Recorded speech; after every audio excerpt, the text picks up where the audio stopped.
OK, OK. Là, d'habitude, mes capsules, je les filme, je les prépare, mais pas cette fois-là. Pas cette fois-là parce que je viens d'avoir un appel, puis faut que je vous parle de cet appel-là. Normalement, c'est le genre de vidéo que je vais faire sur les réseaux sociaux, uniquement sur mon téléphone. Je vais mettre mon téléphone sur le coin de mon bureau, puis je vais filmer ça, puis je vais le poster. T'sais. Mais là, je vais le filmer avec la caméra, je vais le mettre sur le podcast, je vais le mettre sur les réseaux sociaux aussi parce que j'ai besoin de te parler de ce comportement-là. Je reçois un courriel, puis là, sois bien attentif. Là. Surtout si tu es un acheteur futur ou actuel de maison. Je reçois un courriel, demande d'informations pour une propriété que j'ai mise sur le marché. Super, cette personne-là, assurément, est non représentée par un courtier, parce que sinon, elle aurait appelé ou texté ou envoyé un courriel à son courtier. Donc, moi, première affaire, on y envoie un courriel, présenter toute l'équipe. Deuxième chose, on y envoie tous les documents pour lui demander ses disponibilités. Troisième chose, je l'appelle. On va l'appeler Irène. Fait que là, je l'appelle.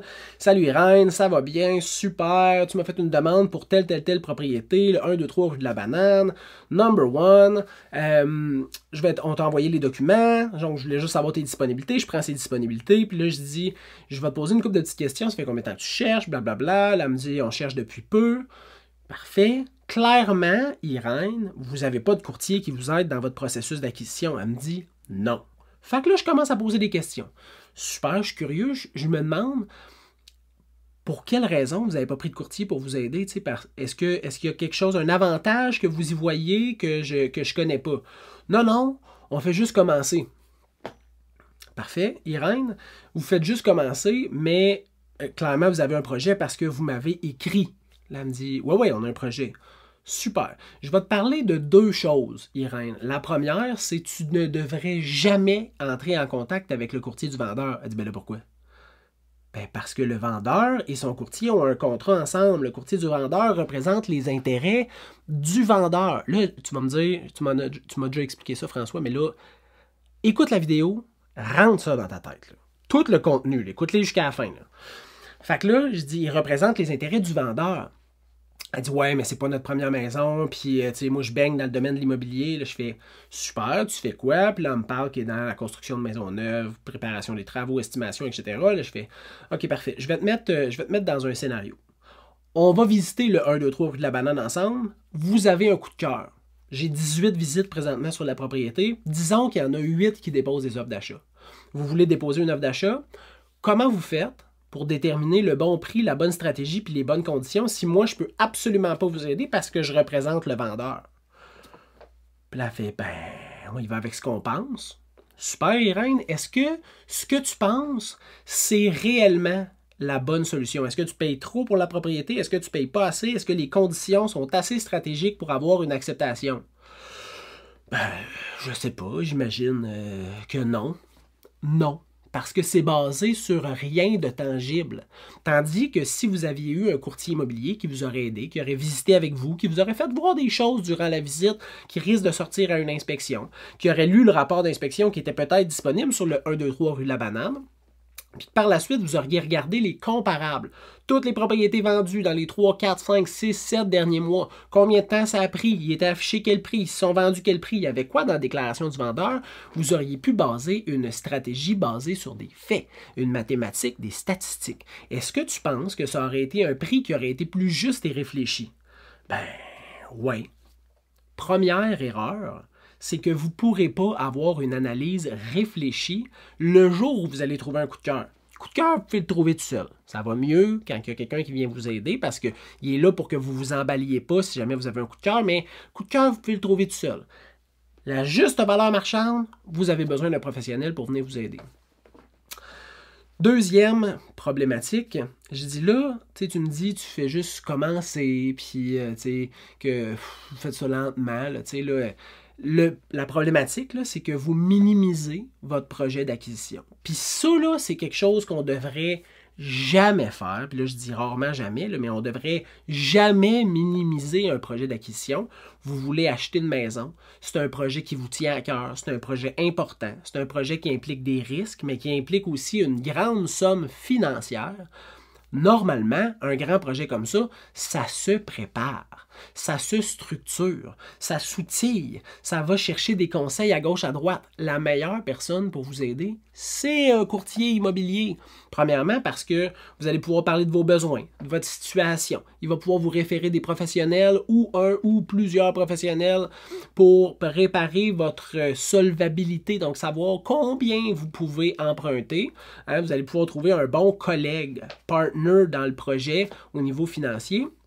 Il va pouvoir créer un système d'alerte automatisé, mais surtout, vous allez développer une confiance avec ce professionnel-là qui va vous accompagner. Hein, parce que quand vous allez avoir une demande de visite, c'est à lui que vous allez la faire. Il va vous envoyer les documents. Il va planifier la visite. Il va se déplacer avec vous pour la visite. Il va faire le tour de la propriété physique en vous montrant les choses qu'il est capable de voir. Puis par la suite, si vous avez un coup de cœur, il va vous remettre un peu en question. Puis il va vous aider dans la stratégie, dans la présentation et dans la réalisation de toutes les conditions de ce projet-là. Cette confiance-là qui se crée avec le professionnel n'est pas essentielle, mais est foutrement le fun à avoir. Fait qu'au départ, vous devriez rencontrer un professionnel qui va vous aider à cheminer dans tout ce projet-là et vous aider à connaître la juste valeur marchande et la bonne stratégie. Fait que si tu minimises ton projet, là, tu scrapes la fondation de ton projet. Fait que là, tout le reste, là, il est bâti sur des échasses. Puis j'ai rarement vu une maison mise sur des échasses. Pourquoi? Parce que c'est pas solide. J'ai fait cette vidéo-là aujourd'hui, là, rapidement, sur le coup de l'émotion, parce que c'est une conversation que j'ai régulièrement.